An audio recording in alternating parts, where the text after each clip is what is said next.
Regular cleaning helps the burrs achieve consistent grinding results, which is so important when grinding for espresso. Firstly, unlock and empty the hopper.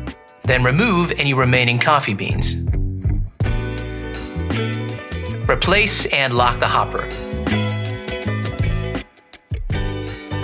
Set the grind size to maximum, and then run the grinder until empty.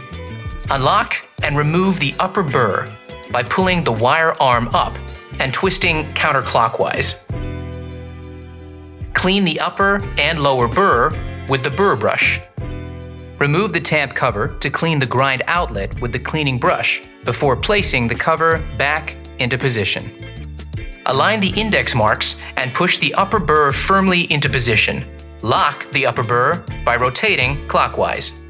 Insert the hopper and lock. Return your grind setting to its previous position. Now, you're ready to fill it again with fresh coffee beans.